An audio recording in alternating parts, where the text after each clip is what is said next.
Yon, good day. Explain ko lang yung ginawa namin project or software sa subject namin is 70 Software Design. So, ang pangalan ng project namin is Ibook. Is siyang portable notebook application na kung saan you can easily access information or text efficiently. No? Mobile phone mo lang gamit mo. So, dito, sa part na to, initialize namin yung mga modules na ginamit namin sa buong program. So, di ko na masyadong isa-isahin kung ano yung mga functionality nila since limited lang yung time. So, sa part naman na to, dito namin dinesign or kinode yung mismong kalalabasan ng main screen namin. So, ito yung screen na kung saan pag nirun mo yung app, siya yung unang lalabas. So, gumamit kami dito ng canvas layout. So, para sa akin kasi mas magandang gumamit ng canvas layout since mas madaling makapag-design or makapaglagay ng mga background images sa mismong app. Yung canvas layout kasi mostly ginagamit sa mga art applications. So, makikita rin natin dito yung button. So, bawat button may equivalent na command na pag tinap ni user is i-execute ng program. So, makikita rin natin dito yung bawat screen na meron tayo sa mismong software. So, merong new ideas, learning notes, reminders, goals, screen, other notes, tsaka calculator. So, punta naman tayo sa new idea screen. So, yan, declaring the new idea screen. Tapos, ito namang method that reads the ideas from the idea file. So, ito na. Yung mismong backbone ng software namin is yung pag-read and write and save ng mga text or information sa isang text file. So, yan, halos lahat yun. Ayan o, get the ideas from the file. So, yun nga, yun yung kayang gawin ng software namin is to read, write, and save files sa text file. So, yan, text box, buttons, adding text box and buttons. So, punta naman tayo sa learning notes. So, parang ganun lang din, parang ganun lang din sa new ideas. Read and write, save text and information sa text file. So, yan.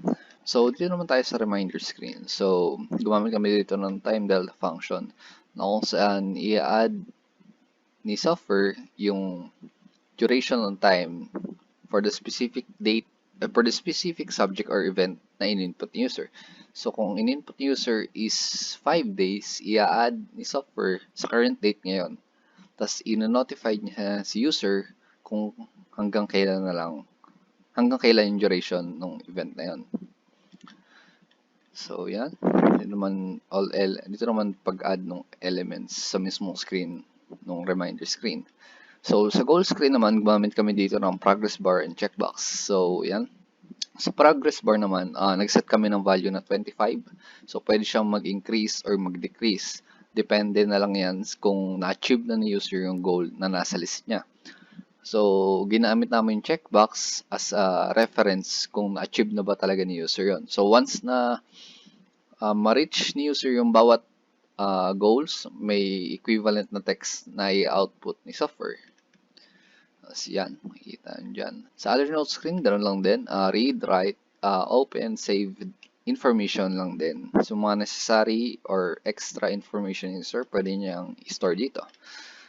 Dito naman sa calculator screen, gumamit kami ng add, subtract, multiplication, division, power, and power inverse na mga arithmetic operations. Kailangan user mag-input ng dalawang number. Tapos, itatap niya kung anong arithmetic operation ang gusto niyang i-perform. So, i-output ni program yung result based doon sa computation na ginawa ng software. So, dito naman sa Screen Manager, dito naman pagsasama-samahin yung bawat screen na meron tayo sa mismong app.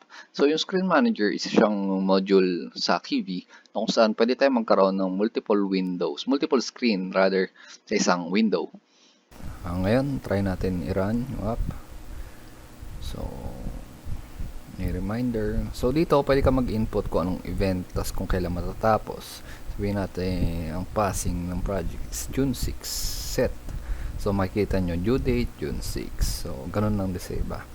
So, try naman natin sa new ideas. Pwede ka mag-edit.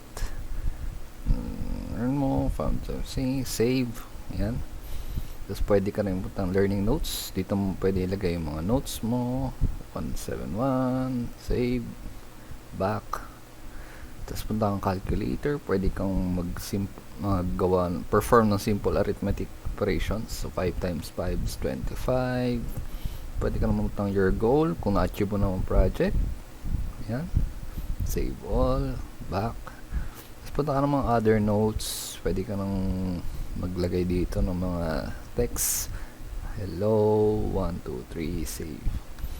So, yung mga yon is nakasave na mismo dun sa text file natin based dun sa in-input user.